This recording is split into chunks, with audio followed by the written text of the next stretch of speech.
The crystal chandeliers of the Belmont Grand Ballroom scattered light, like fractured diamonds, across 500 faces that had never known hunger. Marina Flores moved between them like a ghost in black and white, her serving tray balanced with the kind of precision that comes from necessity rather than training. The weight of 12 champagne flutes created a familiar ache in her forearm, the same muscle memory that once held IV bags steady during 12-hour shifts at County General. Hospital, preparing and narrating. This type of story takes a lot of time and effort. If you like the story, please like the video and subscribe to the channel. If you want to watch every story of our channel, turn on the bell icon. She had been a nurse once. The thought arrived unbidden, as it always did, carrying with it the scent of antiseptic and the phantom weight of her stethoscope. That was before her mother's diagnosis, before the medical bills that swallowed her savings like a riptide, before she understood that the healthcare system she dedicated her life to serving could turn predatory when you became the patient instead of the provider. The gala was in full swing now, a fundraiser for the Castellan Foundation. Though Marina suspected most attendees cared more about being seen than seeing change. She recognized the usual players, tech magnates whose casual conversations involved billions, socialites whose jewelry could fund small countries, philanthropists who treated charity like a competitive sport. The air smelled of imported roses, aged wine, and expensive perfume layered so thick it made her sinuses ache. "Excuse me, could we get more of those crab things?" A woman with a face stretched tight from too many procedures snapped her fingers at Marina without making eye contact. Marina had learned not to take it personally. To people like this, service workers were simply extensions of the furniture, useful, necessary, but not quite human. "Of course, ma'am. Right away." Marina's voice carried the practiced neutrality she'd perfected over 3 years of catering work. She moved toward the kitchen, navigating the crowd with the spatial awareness she'd once used to move through chaotic emergency rooms. The skill translated surprisingly well. In the kitchen, the heat hit her like a wall. Chef Antoine was screaming in French at one of the line cooks, while plates clattered and timers shrieked. Marina grabbed a fresh tray of canapés, their delicate pastry shells filled with crab that probably cost more per ounce than she made in an hour. She caught her reflection in the polished steel of a refrigerator door. Dark hair, pulled back severely, face pale with exhaustion, eyes that had seen too much for 32 years. "Marina, table 7 needs their wine refilled. VIP section." That was James, the catering manager, a thin man with nervous energy who treated every event like a military operation. "And for God's sake, smile. These people paid 10,000 a plate." She wanted to ask if any of that money actually reached the children the foundation supposedly helped, but she'd learned that questions like that didn't pay rent. Instead, she grabbed a bottle of Chateau Margaux. She'd learned to read the labels, even if she'd never tasted what was inside, and headed back into the glittering chaos. Table 7 sat near, the stage where the evening's speeches would soon begin. Marina recognized several faces from business magazines her mother used to read back when she still had the energy for such things. At the center sat Victoria Castellan herself, the billionaire real estate developer whose foundation hosted this spectacle. She was 73, but looked 60, her silver hair styled in an elegant chignon. Her posture rigid with the kind of discipline that came from finishing schools and decades of commanding boardrooms. Marina began refilling glasses, making herself invisible the way she'd been trained. The conversations around her blurred into a familiar symphony of wealth: vacation homes in Provence, yacht clubs, stock portfolios, mergers and acquisitions. She was pouring the last glass when she noticed Victoria Castellan's hand trembling slightly as she reached for her water. The observation came automatically, a diagnostic reflex from her nursing days. Marina's eyes flickered to Victoria's face. The woman's complexion had gone from its usual healthy flush to something waxier, and there was a tightness around her eyes that suggested discomfort she was trying to hide. Diaphoresis, light perspiration on the upper lip, despite the ballroom's aggressive air conditioning. Marina set the wine bottle down carefully, her heart rate picking up. She'd seen these signs before in the cardiac unit during her rotation at County General, but this wasn't her job anymore. She was just the help. Still, her eyes tracked Victoria as she moved to the next table. Some instinct she couldn't quite suppress, keeping the woman in her peripheral vision. The speeches began with the usual parade of self-congratulation. A local politician praised Victoria's generosity while carefully positioning himself in her orbit. A celebrity activist spoke passionately about childhood literacy, reading from a script someone else had clearly written. The audience applauded at the appropriate moments, more focused on their phones and networking than the actual cause. Marina stationed herself near the kitchen entrance, waiting for the next wave of dessert service. Beside her stood Marcus, another server who'd become something close to a friend over the past year. He was 24, working 3 jobs to pay off student loans from a degree in journalism that had led nowhere. "You see the necklace on the woman at table 3? Marcus whispered. "I looked it up. $2.4 million. She's wearing my entire life around her neck." Marina didn't respond. Her attention was fixed on Victoria Castellan, who had stood to approach the podium.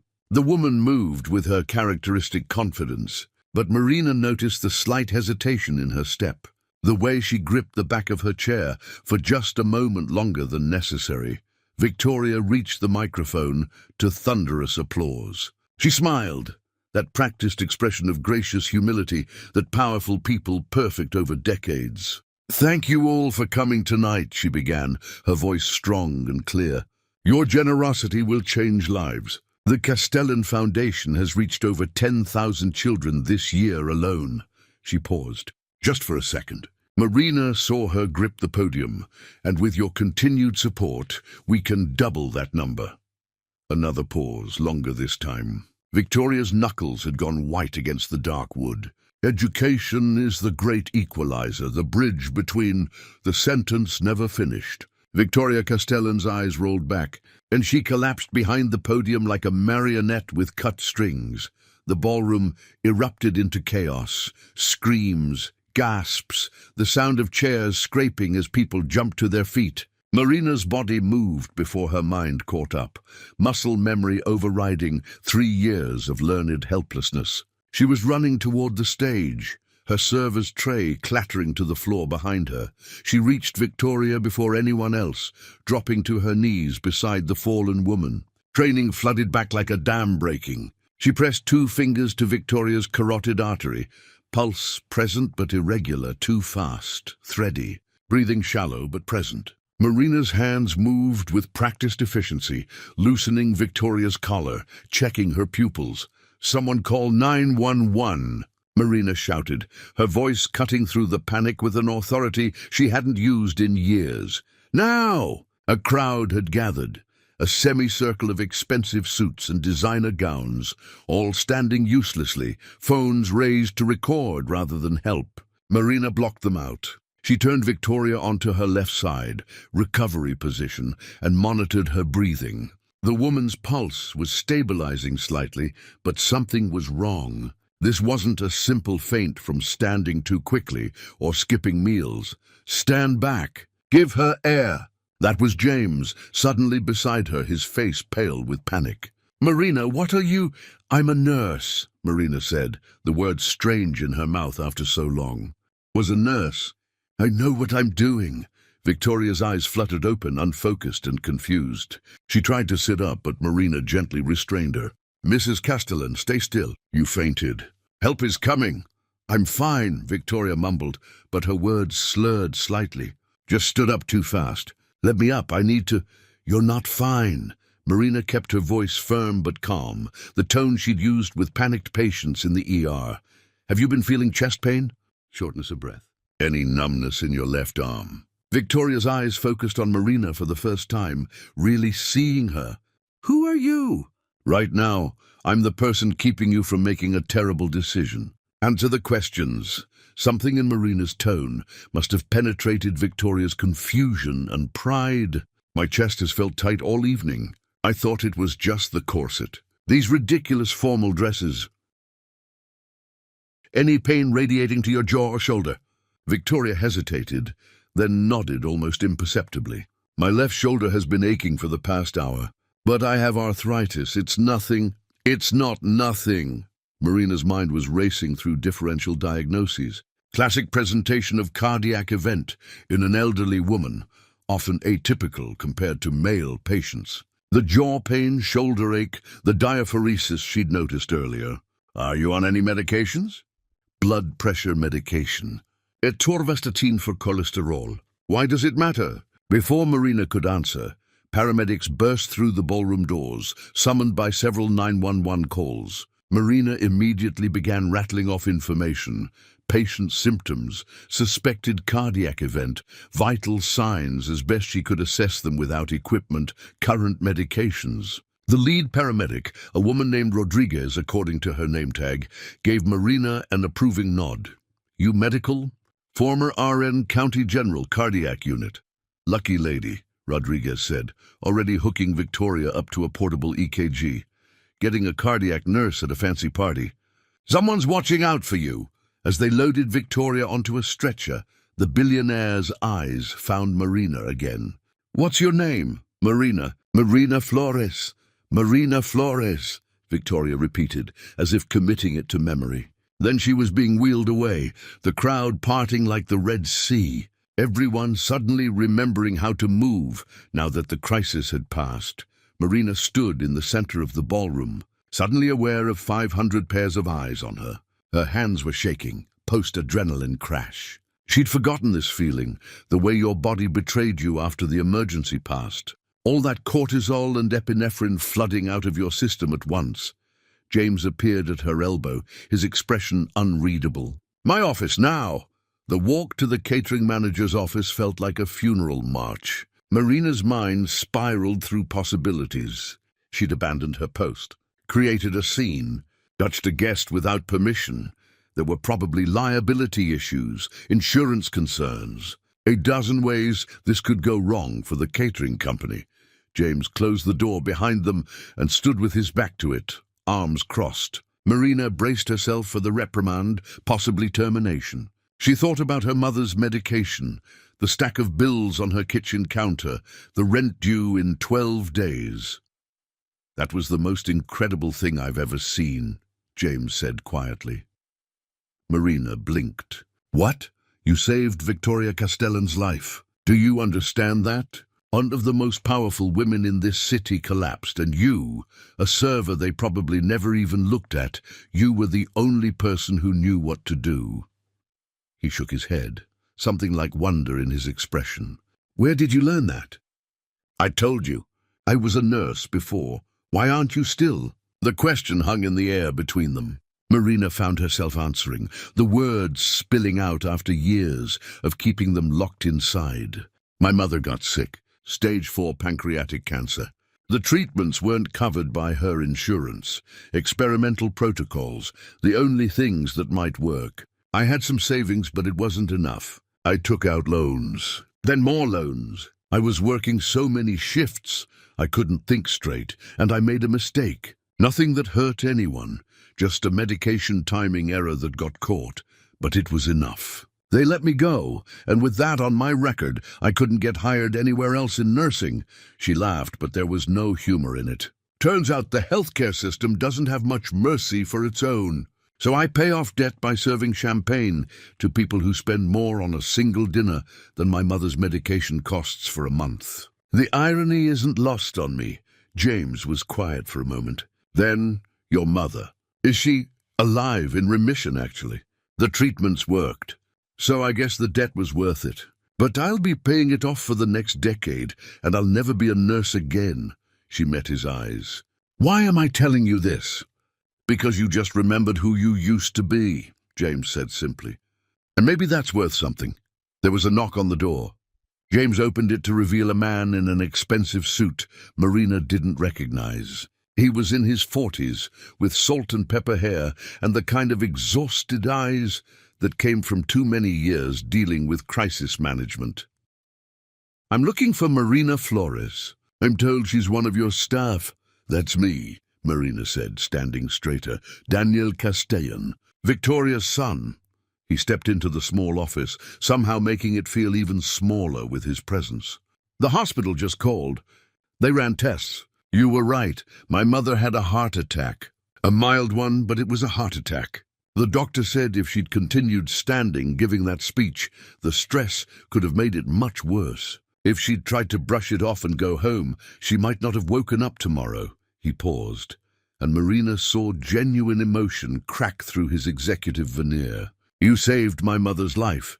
I just did what anyone with medical training would do, but you're not medical staff. You're a server. You had no obligation to help, especially not someone like my mother, who—" He stopped himself, but Marina understood the implication. Someone like his mother, who probably hadn't acknowledged Marina's existence before tonight. "Is she going to be okay?" Marina asked. "They're keeping her for observation and running more tests, but yes." "Thanks to you."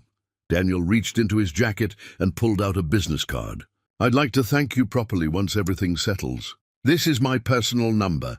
Call me tomorrow." After he left, Marina stared at the card. Daniel Castellan, Chief Operations Officer, Castellan Enterprises. She thought about crumpling it up, throwing it away. She didn't need thank-you gifts or pity from billionaires, but she slipped it into her pocket anyway. The rest of the evening passed in a blur. The gala ended early, guests departing in clusters, their conversations dominated by what they'd witnessed. Marina cleaned tables and collected abandoned champagne flutes, but something had shifted. A few guests actually looked at her now, some with curiosity, others with something that might have been respect. Marcus found her as she was loading dirty dishes into a catering van. "So you're famous now. Cell phone videos of you saving Victoria Castellan are already going viral. You're trending on Twitter. That's terrifying. That's 21st century heroism." He grinned, but then his expression turned serious. "You really were a nurse. Like a real one. Once. Feels like a lifetime ago. Maybe this is your chance to be one again." Marina didn't answer. She was too tired for hope. Hope was a luxury she'd learned to live without. Like so many other things. She got home at 2 a.m. to the studio apartment she shared with her mother. Rosa Flores was asleep on the pull-out couch, her breathing steady and even, a sound that still filled Marina with relief even after 2 years of remission. The apartment was small, with water stains on the ceiling and neighbors whose arguments bled through thin walls. But it was theirs. Marina changed out of her catering uniform and stood in the bathroom staring at her reflection. For the first time in 3 years, she'd felt like herself again tonight. Not Marina the server, not Marina the daughter drowning in debt, but Marina the nurse who'd once believed she could make a difference. She pulled out Daniel Castellan's business card and set it on the edge of the sink. Tomorrow she would decide whether to call. Tonight, she just needed to remember what it felt like to save a life instead of serving one. But as she lay in the dark, unable to sleep, one question circled her mind like a shark. Why had Victoria Castellan's collapse felt so familiar? And why, despite the happy ending, did Marina's instincts tell her this story was far from over? Marina didn't call Daniel Castellan the next day, or the day after that. The business card sat on her bathroom counter, accumulating water spots and toothpaste flecks. A small rectangle of possibility she wasn't ready to examine too closely. Instead, she returned to her routine, that familiar pattern of survival she'd perfected over 3 years. Wake at 5:30 to help her mother with morning medications. Still 6 pills, even in remission, preventative cocktails and supplements that cost more than they should. Make coffee in the ancient percolator that sputtered and hissed like it was angry at being awake. Check the bank account on her phone and do the mental mathematics of poverty. Rent due in 9 days, electricity bill overdue by 12. Enough for groceries if she skipped lunch 3 days this week. Her mother found her in the kitchen on the 3rd morning after the gala, sitting at their fold-out table with the laptop she'd bought used 5 years ago. Rosa Flores moved slowly now, her body still recovering from the war it had fought against itself, but her eyes were sharp as ever. "You're looking at nursing jobs again," Rosa said. It wasn't a question.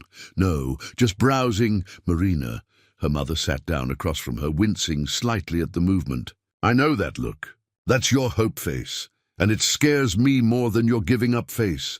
I don't have a hope face. You do. You used to wear it all the time before—" Rosa gestured vaguely, encompassing everything. The diagnosis, the treatment, the financial collapse, the career destruction. "Before I got sick. You getting sick wasn't your fault, Mama, but you destroying yourself to save me was your choice. A choice I never asked you to make." Rosa reached across the table and closed the laptop. "Tell me what happened at that gala. The real story, not the version you've been avoiding." So Marina told her about Victoria Castellan's collapse, about the muscle memory that had taken over, about how her hands had remembered what her heart had tried to forget, about Daniel Castellan's business card and the impossible possibility it represented. Rosa listened in silence, her fingers wrapped around her coffee mug, the one Marina had bought her years ago that said "World's Best Mom" in fading letters. When Marina finished, her mother was quiet for a long moment.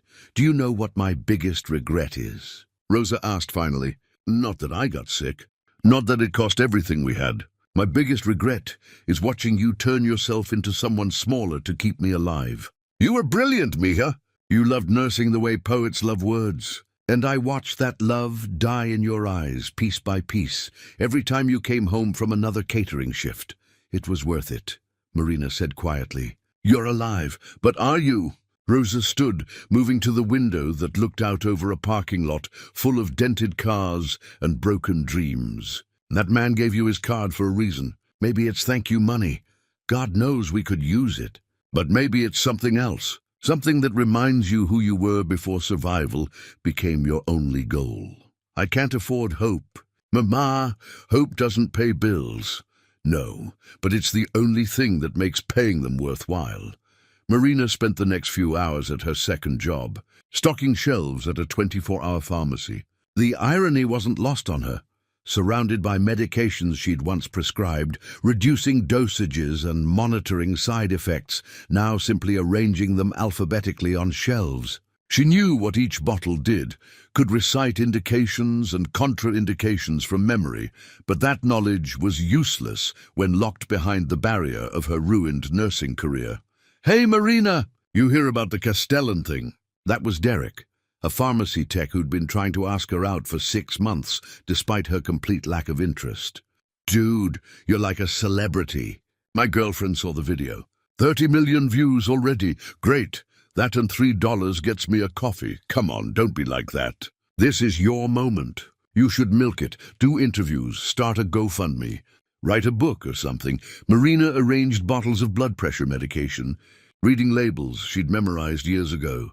Lisinopril, amlodipine, metoprolol, each one a small battle in the war against mortality. "I don't want to milk anything.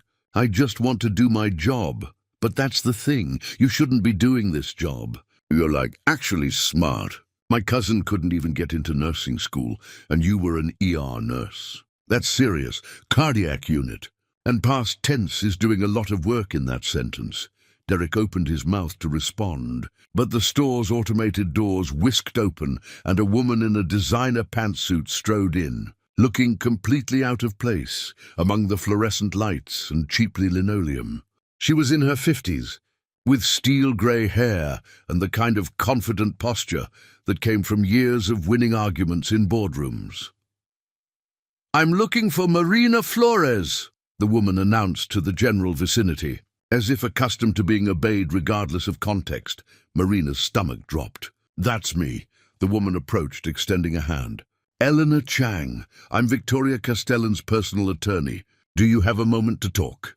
Somewhere private?" They ended up in the pharmacy's break room, a depressing space with a flickering light and a table covered in coffee rings. Ildana sat without seeming to notice the questionable cleanliness, pulling a leather portfolio from her briefcase. "First, Mrs. Castellan wanted me to convey her gratitude. You quite literally saved her life. She's recovering well, though it will be several weeks before she's back to full capacity. Eleanor opened the portfolio, revealing what appeared to be legal documents. She'd like to offer you compensation for your quick action and medical expertise. That's not necessary. $250,000. The number hung in the air like something physical. Marina forgot how to breathe. I'm sorry, what? $250,000. Tax-free gift, documented through the foundation to avoid any complications. Enough to resolve your current financial difficulties and provide some security. Eleanor slid a check across the table.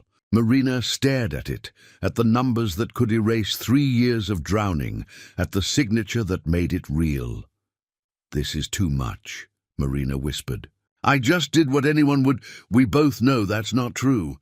Most people would have stood there filming with their phones. You acted with expertise and courage. Mrs. Castellan values both. Eleanor pulled out another document. However, the money comes with a request. There it was. The catch. Marina had learned long ago that billionaires didn't give away money without strings attached. What kind of request? Mrs. Castellan would like to meet with you. Tomorrow at her home, 2:00. She has a proposition for you, one that I think you'll find interesting given your background. What kind of proposition? That's for her to discuss. But I can tell you this, she's done her research on you. Ms. Flores, she knows about your nursing career, your mother's illness, your financial situation, and the circumstances that led to your termination from County General. She also knows that the error in your record was minor and blown out of proportion by an administrator with a vendetta and a hospital looking to cut costs. Marina felt something cold settle in her stomach. She investigated me? She investigates everyone who enters her orbit. It's how she's survived in business for 50 years. But in this case, I think you'll find her interest is benevolent. Eleanor stood, smoothing her suit. The check is yours regardless of whether you take the meeting. But I'd strongly encourage you to hear what she has to say. After Eleanor left, Marina sat alone in the break room, staring at a check that represented more money than she'd earned in the past 2 years combined. She thought about her mother's medical bills, about the debt collectors who called 3 times a week, about the stack of past due notices that lived in a shoebox under her bed because she couldn't bear to look at them. She thought about the feeling of Victoria Castellan's pulse under her fingers, that moment when all the knowledge she'd thought was useless came roaring back. The clarity of knowing exactly what to do, the purpose that had filled her after so long, feeling purposeless. Marina pulled out her phone and called Daniel Castellan's number. He answered on the second ring. Ms. Flores, I was hoping you'd call.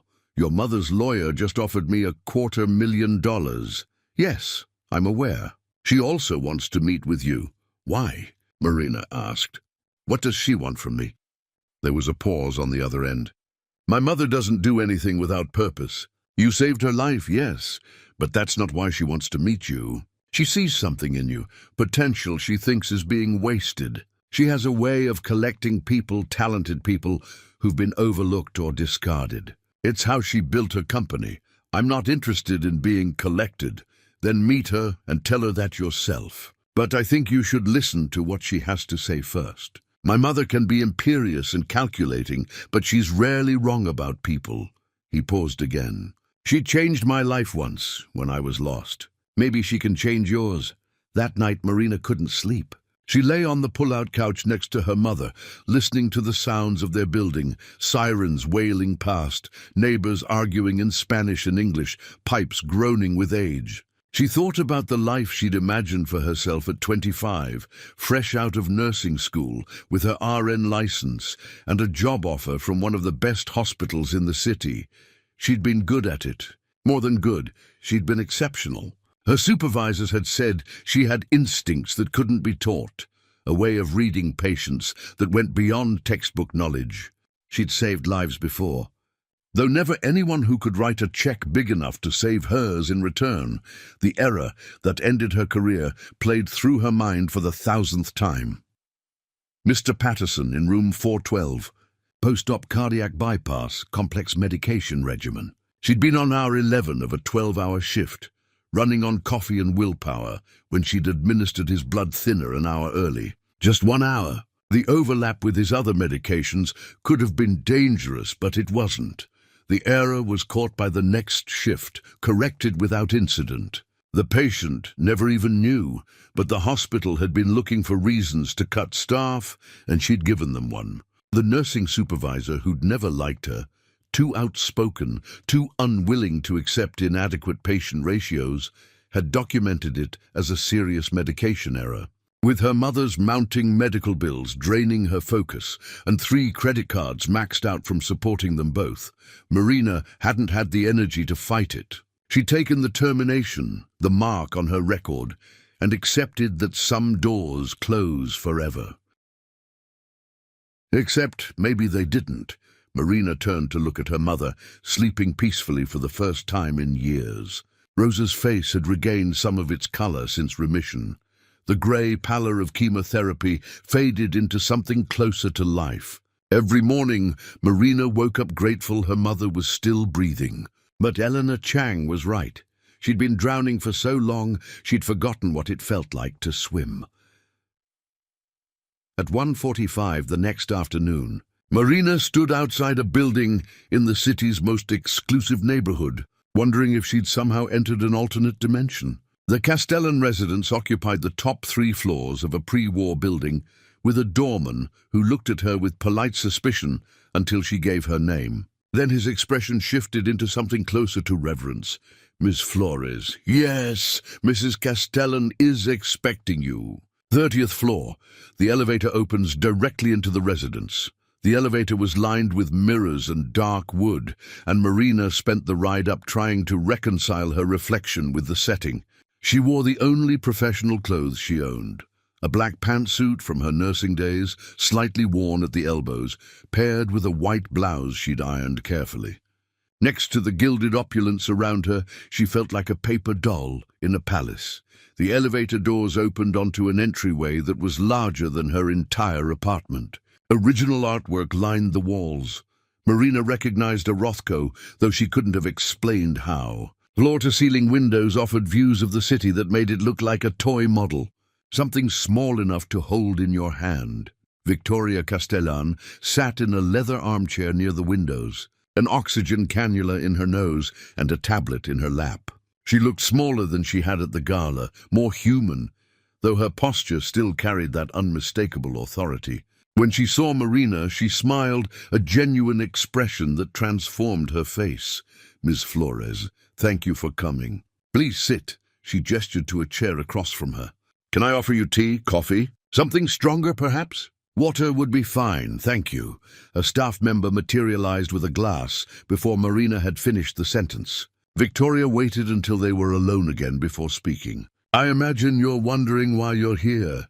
Your lawyer gave me a very large check and some vague promises. So yes, I'm curious." Victoria laughed, a sound that turned into a brief cough. "Direct, I like that. Too many people dance around words, especially when talking to people like me. They forget that I got where I am by calling things what they are." She set down her tablet.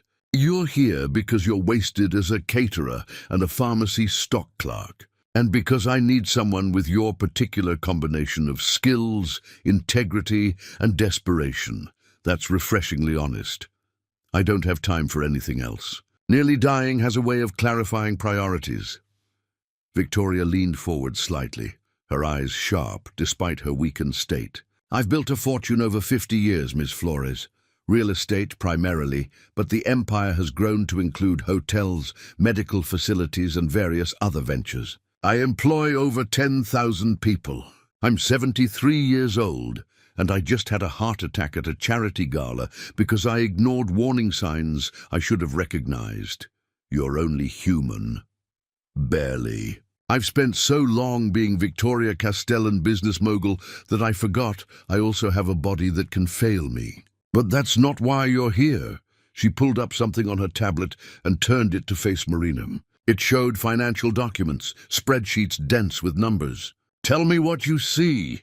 Marina studied the screen, confused. I'm not an accountant. No, but you're intelligent and observant. That's what nursing requires: pattern recognition, attention to detail, the ability to notice when something doesn't fit. So look again and tell me what stands out. Marina looked closer. The documents appeared to be expense reports for one of Victoria's properties, the Castellan Memorial Hospital, a private facility that bore the family name. She scanned the numbers, looking for, irregularities? Then she saw it. These medication costs, Marina said slowly. They're wrong. How so? This line item says you're paying $4,000 per unit for epinephrine. That's insane. The actual cost is maybe $20. And this one, $7,500 for atropine? These prices are inflated by factors of 50, 100. Someone's either committing fraud or you're being massively overcharged by your suppliers. Victoria's smile was grim. That's exactly what I thought when I actually bothered to look at these reports for the first time in months. My CFO assured me the costs were normal, that medical supplies are expensive. But I remember what things used to cost, before I delegated too much trust to people I thought I could rely on. She pulled up more documents, and Marina's horror grew as she scrolled through them. Equipment listed at 10 times its market value.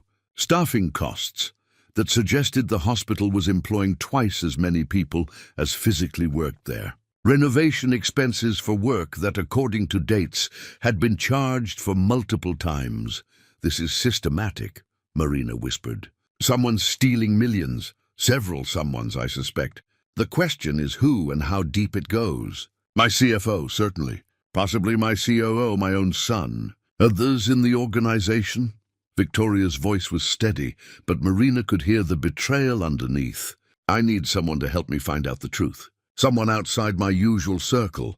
Someone with no connection to my company. Someone with medical knowledge who can identify irregularities I might miss. Someone with integrity who won't be bought off or intimidated.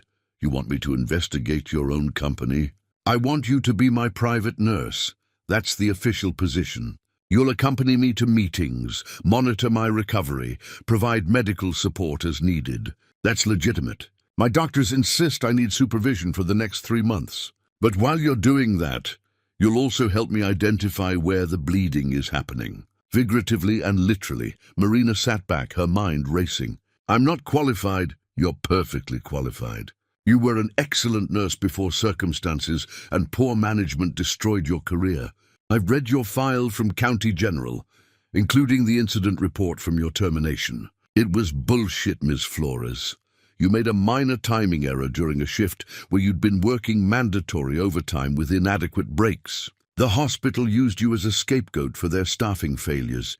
Even if that's true, my license will be reinstated. I have lawyers who can make that happen, and references from doctors who worked with you who are willing to testify to your competence. Consider that part of your compensation package, along with a salary of $200,000 per year, full benefits, and the $250,000 you've already received. Marina's head spun. The numbers were incomprehensible, the opportunity impossible. Why me? You could hire actual investigators, forensic accountants who would be noticed, who would trigger alarm bells throughout my organization. But a nurse? Someone hired for legitimate medical reasons? No one will question that. And more importantly, Victoria's expression softened slightly. I watched you at that gala. In a room full of people paralyzed by fear or indifference, you acted. You weren't thinking about lawsuits or liability or what would happen to you. You just knew what needed to be done, and you did it. That's the kind of person I need right now. The silence stretched between them, filled with possibilities Marina had stopped letting herself imagine. She thought about her mother's face when she'd left that morning, about the hope Rosa had tried to hide, about the version of herself she'd buried under 3 years of survival. I need time to think about this, Marina said finally. You have until tomorrow morning. After that, I'll find someone else. Victoria pulled a folder from the table beside her and handed it to Marina. Take this. It contains an employment contract, benefits information, and a preview of what you'd be investigating. Read it tonight. Decide if you're ready to stop surviving and start living again. Marina took the folder, its weight somehow significant. If I do this, and I'm not saying I will, but if I do, I need one condition. Name it. My mother. She needs continued medical monitoring, regular checkups, access to specialists. If the cancer comes back, Marina's voice caught. If it comes back, she needs the best care available. No delays, no insurance denials, no fighting with administrators about what's covered. Done. She'll have full access to any Castellan medical facility and any specialist in the city. I'll put it in writing. Victoria extended her hand. Anything else? Marina shook her hand, feeling the strength still present in that grip, despite the oxygen cannula and recent cardiac event. Just one question. What happens if I find out your son is involved? Or people you care about? Victoria's expression hardened. Then they faced the consequences of their actions. I didn't build this empire by protecting people who steal from me, regardless of their last name. If Daniel is part of this, he'll answer for it the same as anyone else. The elevator ride down felt longer than the ride up.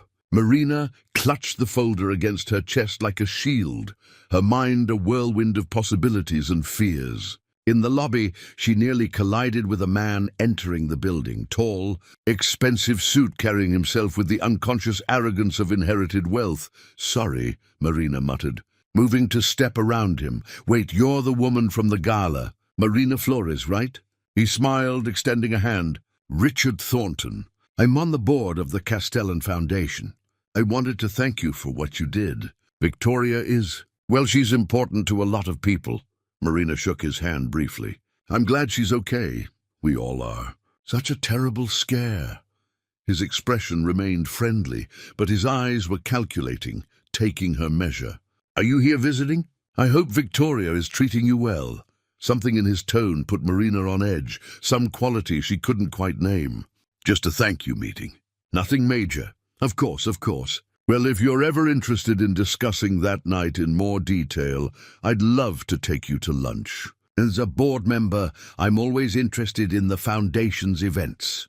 He produced a business card with the smooth efficiency of someone who'd done it 10,000 times. My personal number. Call any time.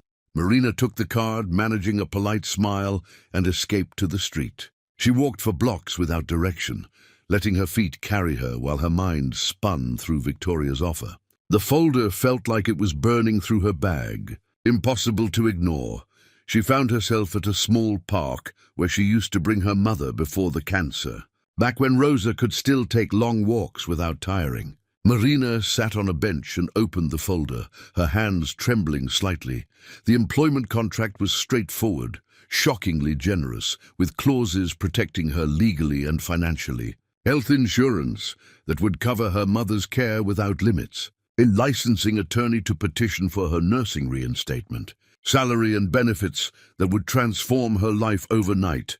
But it was the second section that made her breath catch. Victoria had included photocopies of financial documents from Castellan Memorial Hospital, each one more damning than the last. Marina had worked with hospital budgets during her nursing career, had understood the economics of healthcare enough to know these numbers were impossible. A single surgical instrument listed at $50,000 when the market price was $5,000. Pharmaceutical costs inflated by factors of 20 or more. Construction projects billed multiple times for the same work. And everywhere, the same vendors, the same suspicious patterns.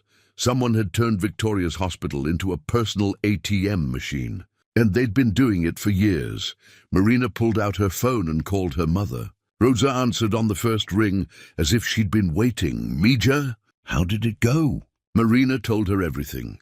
The offer, the investigation, the impossible choice between the safe poverty she knew and the dangerous opportunity Victoria presented. When she finished, there was a long silence.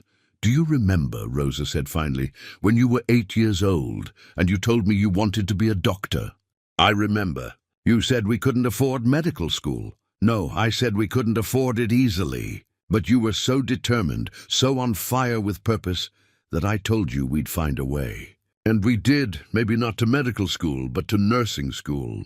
Because when you want something badly enough, Marina, you become capable of extraordinary things. Rosa's voice was firm. This woman is offering you a chance to be extraordinary again. Are you brave enough to take it? It's not about bravery, Mama. It's about survival. No, baby. Survival is what we've been doing. This is about living. There's a difference. Marina sat in the park until the sun began to set, painting the sky in shades of orange and purple that seemed impossible in a city this grey. She watched parents pushing children on swings, couples walking dogs, people moving through their lives with the casual confidence of those who'd never had to choose between medicine and rent. She thought about the nurse she'd been, confident, skilled, purpose-driven. She thought about the server she'd become, invisible, diminished, slowly disappearing into the background of other people's lives. And she thought about who she might be if she accepted Victoria's offer. Someone who investigated corruption, who fought for truth, who mattered again. The choice, when she finally made it, felt like stepping off a cliff. Marina pulled out her phone and called the number Eleanor Chang had given her. The lawyer answered immediately, as if she'd been expecting the call. "Ms. Flores, have you made a decision?" "I have. Tell Mrs. Castellan I accept her offer." "When do I start?" "Tomorrow, 9 a.m. I'll have papers ready for you to sign, and we'll begin the licensing reinstatement process immediately." "Welcome to the Castellan organization, Ms. Flores. I think you'll find it's quite an adventure." After hanging up, Marina sat for a few more minutes, letting the reality sink in. She'd just agreed to investigate a billionaire's empire, to hunt for corruption among people powerful enough to destroy her without effort, to risk everything on the word of a woman she barely knew. It was possibly the stupidest decision she'd ever made, or possibly the smartest. That evening, she and her mother celebrated with takeout Chinese food from the restaurant on the corner. Nothing fancy, but more than they usually allowed themselves. Rosa raised her tea in a toast. "To new beginnings," she said. "To not drowning," Marina countered. "To swimming, mija. There's a difference." They clinked their cups together, and Marina let herself feel something she'd banned from her emotional vocabulary for 3 years. Hope. It was terrifying and exhilarating in equal measure. This sensation that her life might be about to change in ways she couldn't predict or control. Her phone buzzed with a text from an unknown number. "Looking forward to working with you, Victoria," Marina typed back, ready to get started. But as she lay in bed that night, unable to sleep despite her exhaustion, she couldn't shake the memory of Richard Thornton's calculating eyes, or the way he'd appeared in Victoria's lobby at the exact moment she was leaving. Coincidence, probably. The city was full of them. Still, she'd learned during her nursing career to trust her instincts about people. And every instinct she had was telling her that accepting Victoria's offer had just made her a target for people who had millions of reasons to want her to fail. The question was whether she was strong enough to survive what came next. Tomorrow, she'd find out. She pulled out the folder Victoria had given her and spent the next 3 hours studying the documents by the light of her phone, her nursing knowledge combining with her newfound purpose to identify pattern after pattern of fraud. She made notes in the margins, circled suspicious transactions, drew connections between vendors and dates. By the time exhaustion finally claimed her at 4 in the morning, she'd identified at least 7 different schemes running simultaneously through Castellan Memorial Hospital. And she'd identified something else, a name that appeared repeatedly in the documentation, authorizing purchases and approving invoices. Daniel Castellan, Victoria's son, the man who'd given her his card, who'd seemed genuinely grateful for saving his mother's life. Either he was an embezzler stealing from his own mother, or he was being framed, and Marina was going to have to figure out which. She fell asleep with the folder clutched to her chest, dreaming of hospitals and numbers, of Victoria Castellan's pulse under her fingers, of the moment she'd remembered who she used to be. In her dreams, she was wearing scrubs again, moving through corridors that never ended, chasing shadows that wore familiar faces.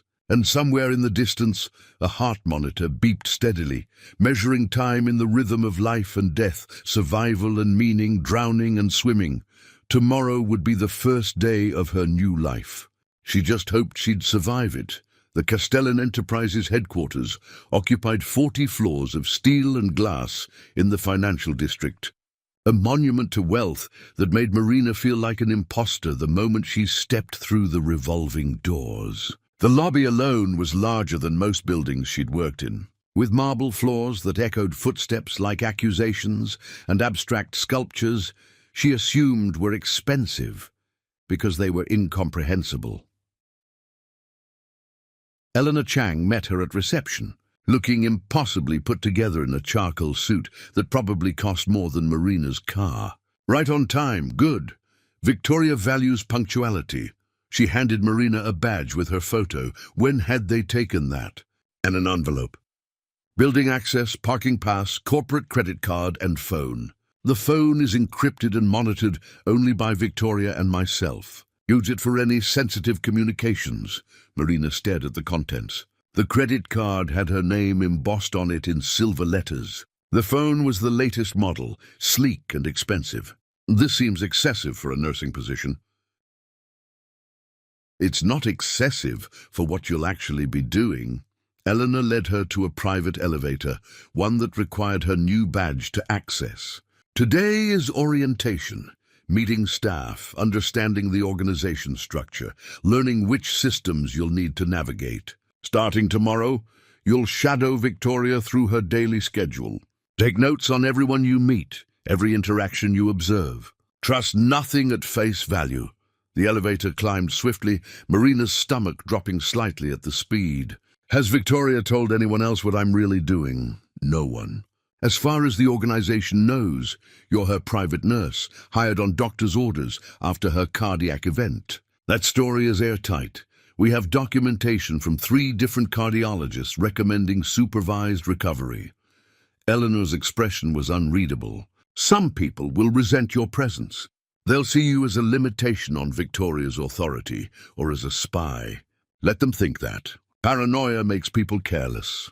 They exited on the 38th floor into a reception area decorated with photographs of Victoria's real estate projects spanning 5 decades. Young Victoria breaking ground on her first apartment complex in 1975, looking fierce and determined. Middle-aged Victoria cutting ribbons, shaking hands with mayors and governors. Recent Victoria receiving awards and standing before the buildings that bore her name. She really built all this from nothing? Marina asked. From less than nothing. Her father was a janitor, her mother cleaned houses. Victoria put herself through night school while working 3 jobs, got a real estate license, and bought her first condemned building with money she'd saved for a decade. She was 28 years old. Eleanor's voice carried genuine admiration. Everything you see came from her intelligence, ruthlessness, and absolute refusal to fail. Which is why, discovering that people she trusted are stealing from her, she trailed off. It's not just about the money. It's personal. Marina Flores had learned to be invisible. After losing her nursing license 3 years ago due to a medication error that wasn't entirely her fault, she'd survived by serving champagne at elite Manhattan events, present but unseen, merely part of the scenery for the wealthy guests who never quite looked at her face. But invisibility, as she would discover, can be the greatest advantage of all. The night everything changed began like any other high society gala. Marina moved through the glittering crowd at a penthouse fundraiser, offering drinks and hors d'oeuvres to people who discussed million-dollar investments as casually as she discussed subway routes. Among them was Victoria Castellan, a legendary billionaire who'd built a business empire from nothing over 5 decades. At 73, Victoria commanded rooms with the kind of power that made even other billionaires defer to her presence. Then Victoria collapsed, while panic rippled through the crowd and guests backed away in horror. Marina's nursing instincts overrode everything else. She dropped her champagne tray and moved with practiced efficiency, her 3 years of forced invisibility evaporating in an instant. Victoria was having a cardiac event, her heart failing in real time as people stood frozen, more concerned with avoiding scandal than saving a life. Marina took control. She barked orders with the authority of someone who'd spent years in emergency rooms, directing someone to call 911, positioning Victoria properly, monitoring her pulse and breathing. When Victoria's heart stopped entirely, Marina began CPR with textbook precision, counting compressions, delivering rescue breaths, refusing to let this formidable woman slip away while Marina had the skills to save her. The paramedics arrived to find Marina still working, sweat dripping down her face, her server's uniform rumpled and stained. They took over smoothly, and only then did Marina step back, her hands trembling with exhaustion and adrenaline. Victoria was rushed to the hospital, alive because a woman trained to be invisible had remembered she was also trained to be a nurse. The aftermath came swiftly. The next morning, Marina received a call from Eleanor Chang, Victoria Castellan's formidable attorney. Victoria wanted to meet with her, not to thank her, but to offer her something unexpected. When Marina arrived at Victoria's luxurious apartment, she found the billionaire recovering but clearly unbroken. Oxygen cannula in her nose, but fire still burning in her eyes. Victoria's proposition was extraordinary. Become her private nurse at a salary that would transform Marina's struggling existence. But there was more. Victoria suspected she was being robbed, systematically, massively, by people within her own organization. She needed someone she could trust absolutely, someone with medical training who could stay close while appearing harmless. Someone invisible who knew how to see. Marina was conflicted. She lived with her mother, Rosa, who'd survived cancer but remained fragile in a cramped apartment with broken heating and thin walls. The money would change everything. Proper healthcare for her mother, stability, security. But accepting meant entering a world of corporate intrigue that terrified her. She was a nurse, not a detective, yet something in Victoria's fierce determination resonated. This wasn't just about money being stolen. It was about betrayal at the deepest level. Victoria suspected her own son, Daniel, might be involved, along with trusted executives who'd been with her for decades. The thought that family could betray her so profoundly had shaken even Victoria's legendary composure.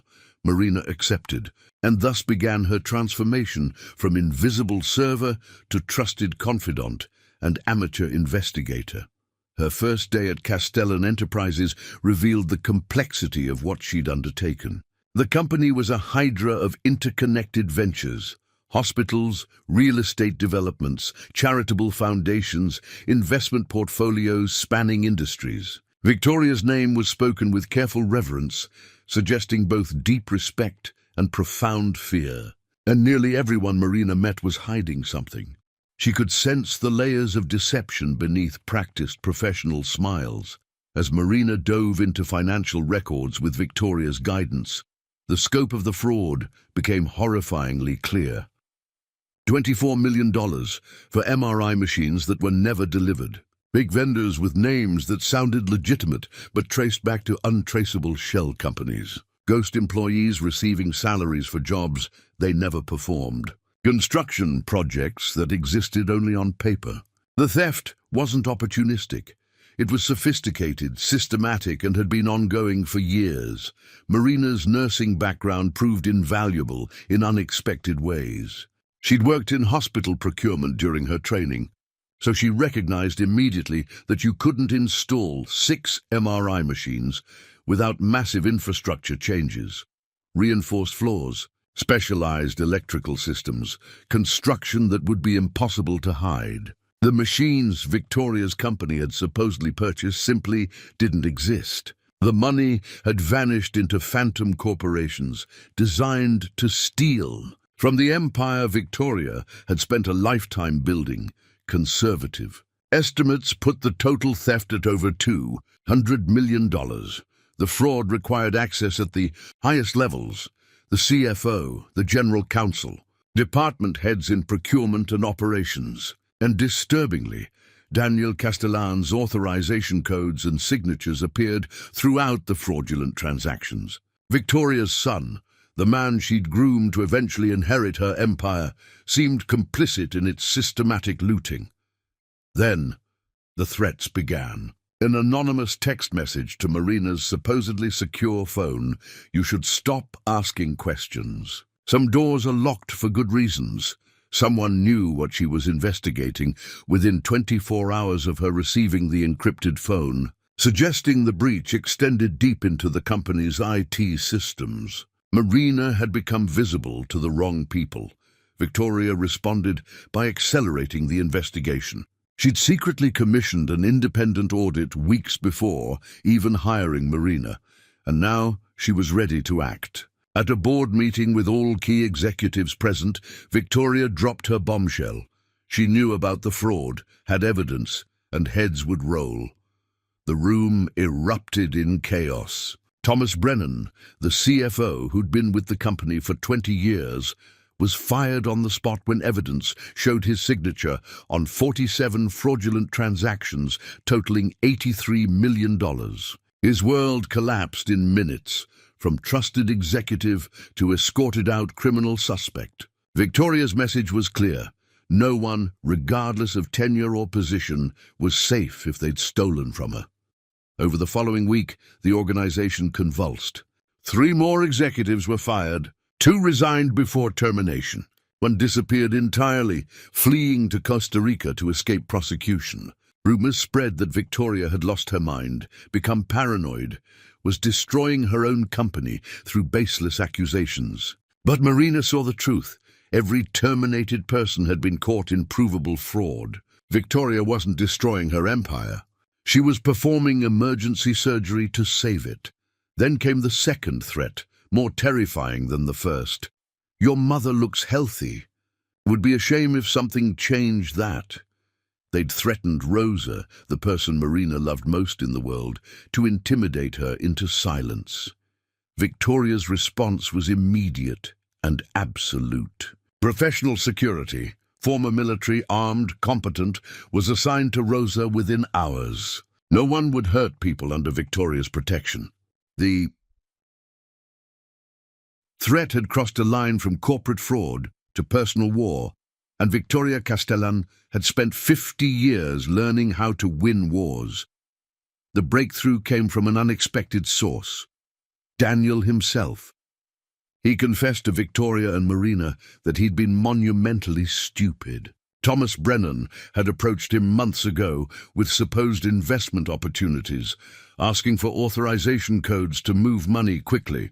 Daniel, trusting a 20-year company veteran his mother had always relied on, had given Brennan the access codes that made the fraud possible. He wasn't the mastermind, just the fool who'd opened the door.